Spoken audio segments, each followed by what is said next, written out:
GETTY French says the Christmas show will be the last hurrah of French and Saunders to 60-year-old filmed 30 years of French and Saunders with comedy partner Jennifer Saunders, 59, to be aired on Christmas Day, in front of a studio audience last month.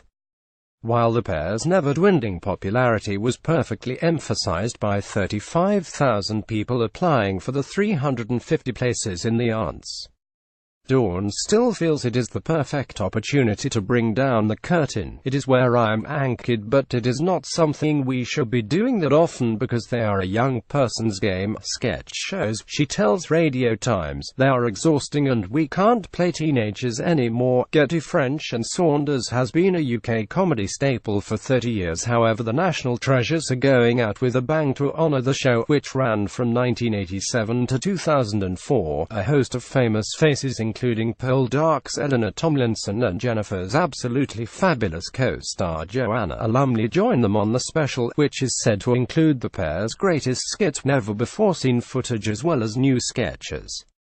However, Dawn is still keen to work alongside close pal Jen in the future. I think she would be up for co-writing a film, and I just want to have time with her. Sometimes working with her is how we get time together.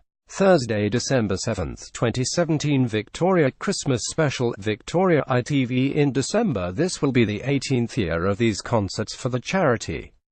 It's going to be a very special night. Roger Daltrey, the first two headliners for the annual Teenage Cancer Trust gigs, have been announced. The Courtinas and Kasabian will be taking to the stage at London's Royal Albert Hall on March 23 and March 24, respectively. Manchester's Courtinas, who recently played the One Love Manchester concert and have previously supported Noel Gallagher, are on Friday night, while Leicester's Kasabian, left, will return to the TCT stage for the fourth time on the Saturday.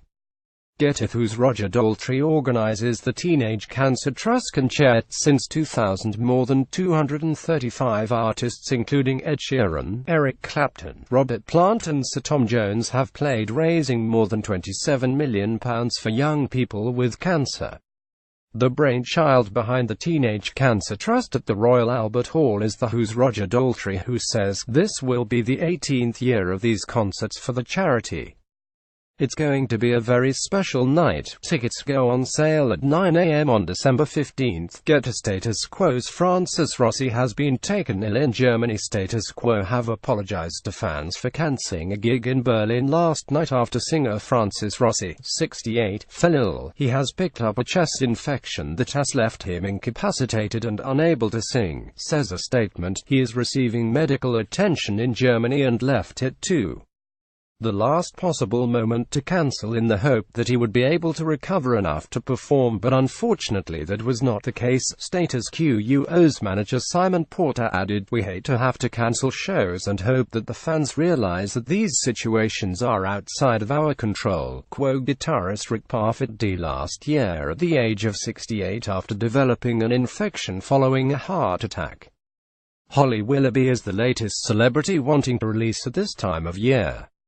Unfortunately for her, however, this morning co-host Philip Schofield represents a stumbling block. "I may not be the best singer, but I'd love to do a Christmas single. I've asked the question many a time," the 36-year-old tells TV show Red Stripe Presents This Feeling TV. Getty. Holly Willoughby wants to release a Christmas, but Philip Schofield has scotched her hopes. "I've said to Philip that we should do a duet, but he's not having any of it. If he were to, we could do Deck the Halls, then we could sing Deck the Halls with boughs of holly. La la la la la la la la la. Don't be such a Scrooge, Philip."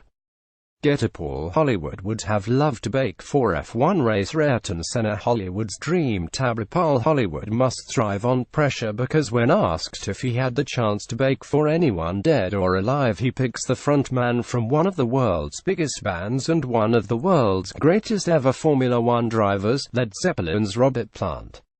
"He's the hero," says the 51-year-old, who is appearing in Channel 4 series A Baker's Life. When quizzed on who he'd most like to bake for, "I'd also love to have baked for Ayrton Senna," he adds. "I had about 15 seconds of time with him at Silverstone in 1993. His car broke down and he came over to the fence and I was the only one there. I said, "Unlucky Ayrton." He took off his helmet and replied, "What do you think it was? Fuel, not a soggy bottom." Then, Getty Amanda Holden keeps snubbing Simon Cowell. Christmas parties. Amanda Holden is still shunning Simon Cowell's invitation for festive fun under the Barbados sun. Every year he offers her a chance to join him, his family and a harem of lass at his island retreat, but she always gives him the brush off. "I will not go to Barbados with Simon. I'll go to the Cotswolds." Saturday, November 25, 2017. Amanda Holden in pictures. "I like being cold at Christmas and having a glass of red wine by the fire and a box set," the 46-year-old BGT judge tells Day Night. While the snub continues, at least her tone has softened. When we asked Amanda in 2016 if her Yuletide plans included Simon's notorious annual New Year's Eve party at Sandy Lane Resort, she recoiled. "Hell no, I can't think of anything worse. Is the invitation transferable, Simon?"